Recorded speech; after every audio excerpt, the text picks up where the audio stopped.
اور وہ قرآن کریم کی ایک آیت مبارکہ کی وضاحت طلب کی ہے بھائی نے کہ ادخلوا فی السلم کافہ، کہ پورے کے پورے اسلام کے اندر داخل ہونے کا کیا معنی ہے،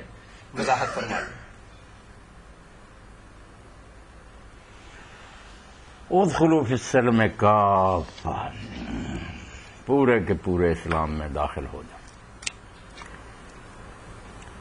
اسلام کو جتنا نقصان کفر سے پہنچا اس سے بڑا نقصان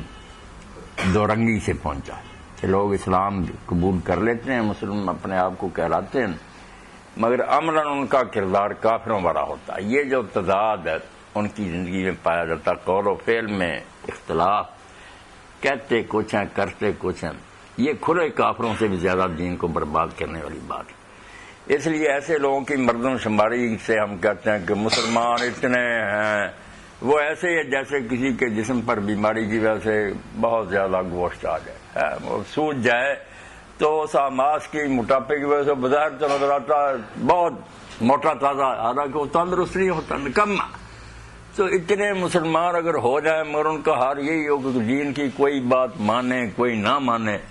تو ایسے لوگ بالکل ایک نا خام خواہ کا موٹاپا ہے۔ اس کی بجائے وہ بندے جو تھوڑے تھے، اسی لیے سورہ انفال میں اللہ فرماتا ہے کہ پہلے ایک مومن 10 کافروں کا مقابلہ کر سکتا تھا، مگر خود حضور کے زمانے میں نسبت اتنی بدل گئی کہ اللہ نے کہا اب صرف 1-2 کا مقابلہ کر سکتا۔ ایمانی حالت وہ نہیں جو پہلو کی۔ تو یہ لوگ جو منافق تھے یا کمزور ارادے کے مسلمان تھے کہ بظاہر مسلمان کہلاتے تھے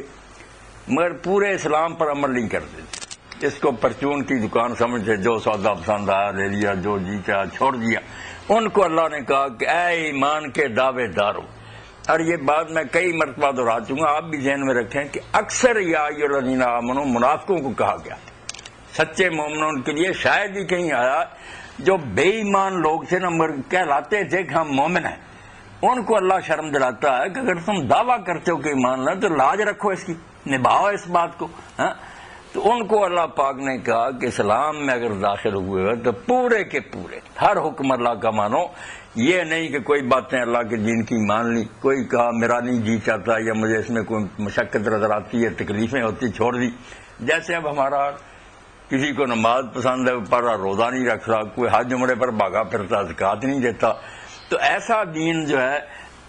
کسی کام کا نہیں، نہ یہ دنیا میں کوئی نفع دے گا نہ آخرت میں۔ ان کا حشر وہ ہوگا اللہ اپنا دے جو اللہ تعالیٰ فرماتا افتؤمنون ببعض الکتاب وتکفرون ببعض،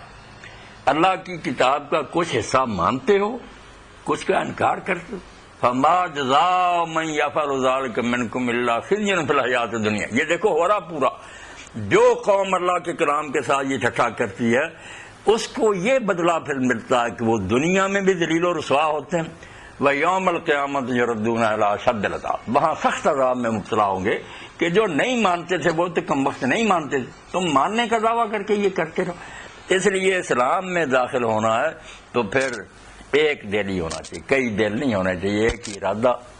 یک دل ہو یک قبلہ ہو یک روح باش، ایک دل ہے ایک قبلہ، اسی کی طرف منہ کر، یا اللہ کا بن جا، نہیں بنا جاتا تو کفر اختیار کر، کم از کم دنیا تو بن جائے گی تیری جیسے ان کی بن گئی۔ جو یہ ایسے مسلمان بنو گے نہ دنیا نہ آخر کچھ بھی نہیں ملے گا۔ تو اس لیے اللہ پاک نے وہاں یہ بات کہی، ان منافقوں کو دین کی آسان آسان باتیں مانتے تھے، جب مال خرچ کرنے کا مرحلہ آتا جان کھسک جاتے، تو اللہ نے کہا اسلام میں داخل ہونا پورے ہو، ولا تتبعوا خطوات الشیطان، یہ شیطان کے نقش قدم کی پیروی ہے کہ کوئی بات مانی کوئی نہ مانی،